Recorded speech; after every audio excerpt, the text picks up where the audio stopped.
Yo, human beings, welcome back to another epic episode of Mac Music Review. Today we're looking at the album Too Weird to Live, Too Rare to Die by Panic at the Disco. Panic at the Disco, Brendon Urie.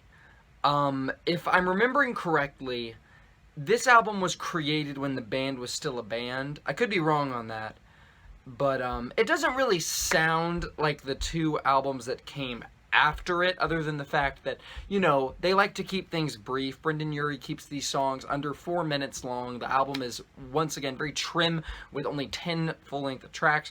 But musically, it's a lot of vocal manipulations and electronic elements, and it all feels like it's very... It feels like it was made in a, you know, by a team of people. And just with, you know, without like real instrumentation in mind. Like Death of a Bachelor is very over the top and energetic, but there's a lot of real instruments. There's a lot of real guitar riffs that you can hear with your ears. And this, it's just very muddy and hard to pull out individual instruments. It's just a much more processed electronic kind of approach to an album. And I think that that's kind of a bad thing, but that's not the biggest problem with Too Weird to Live, Too Rare to Die.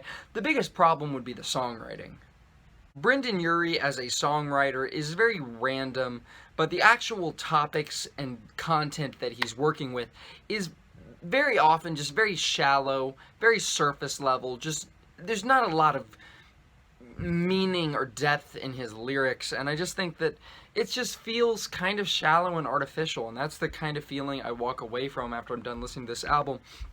It's feeling like there's something missing, and I try to put my mind on it, and some of it is, you know, the very processed sound, the very, you know, very, very manufactured sound of the record, and then the lyrical content and the songwriting.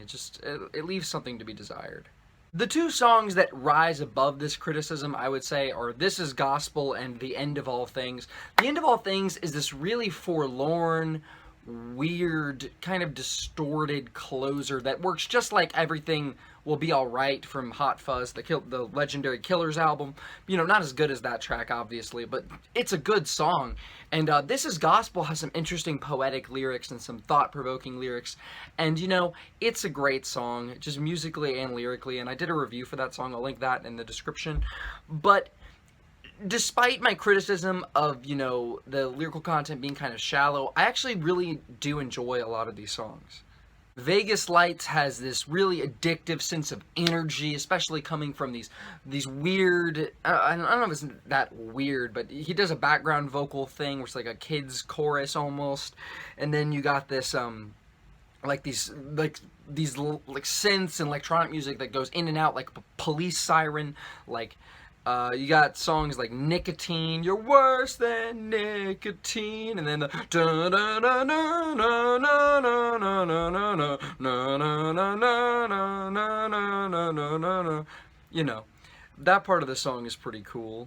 Girls, Girls, Boys is an equally fun song with a lot of energy and a great hook with tons of conviction in Brendon Urie's voice that just makes the song just pop off.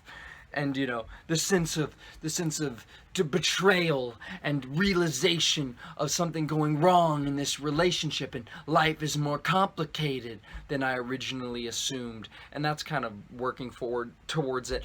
Casual Affair it's a very vibey song, and I think the vibe works really well, especially when you get to that hook.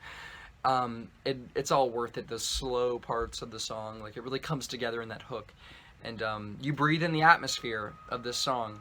That's all I gotta say. Colorful isn't great, but it is good and enjoyable. Same can be said for Far Too Young to Die and Miss Jackson. There's something to be enjoyed about all of these songs, and even Girl That You Love. Like, none of these songs are overtly bad, and that's an honest, big, huge positive of this album is none of the songs are overtly terrible. I just think that musically, his next two albums prove that he can do better. Even some of the stuff on Pray for the Wicked musically, I think, is a step up above some of this. But generally speaking, this is definitely a better record than Pray for the Wicked.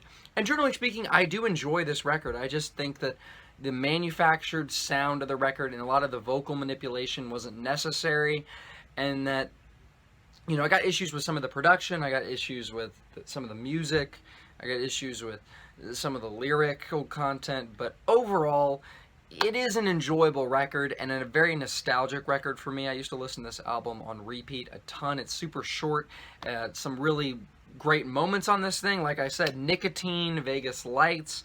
I really do like Casual Affair a lot. This is Gospel and the End of All Things, and some other songs. It's a good album. I'm giving it 3.5 stars out of 5. Yeah, I like it. I like this album. I honestly do. And you know what, guys? I don't hate Pray for the Wicked.